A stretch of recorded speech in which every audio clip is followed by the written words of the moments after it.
Hello, what's up mga kawapu? Yan, nandito tayo sa Hong Kong Bazaar dito sa Cabanatuan City.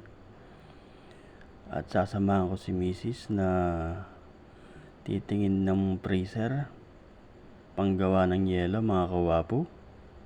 Yan. Ito, napakaraming bilihin dito mga kawapu.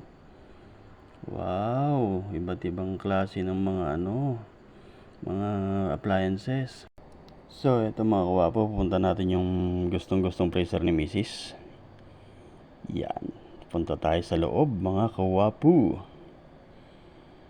Yun, meron pa silang electric fan dito. Wow.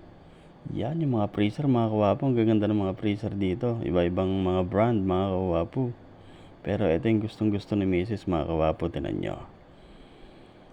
Hop, 1, 2, 3. Charan! Yun!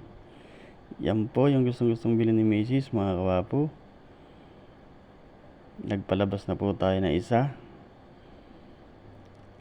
Yun.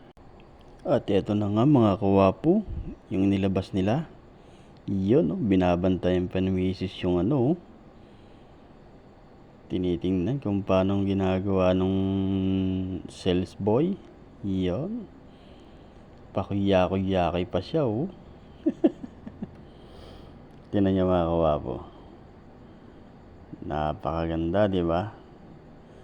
Ang size niya mga kawapo is 10.8 cubic. Actually, panggawa lang talaga siya ng yelo mga kawapo. Kasi naisip namin, napakalakas namin sa yelo sa negosyo namin. Kaya binalak namin bumili ng freezer mga kawapo panggawa ng yelo. Para makatipid kami sa yelo. Kasi 300 per day ang konsumo namin ng yelo. Kaya napilitan kami bumili ng yang freezer mga kawapo. Yan, ganda ng loob, diba? Puro yelo lang yung lahat yan mga kawapo. Tuwang-tuwa na naman yung misis ko. Natupad na naman yung pangarap niya. Buti ako wala. Kawawa naman ako. Puro na lang yung mga pangarap niya yung tinutupad niya mga kawapo. Yun, ganda. Napakahusay mga kawapo. Yan Kita niya mga kawapo.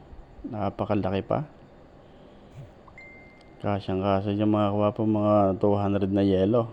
Yun inabot na yung pera ni Mrs. mga kawapo. Magbabayad na siya sa counter. Uy, niresibuhan na mga kawapo.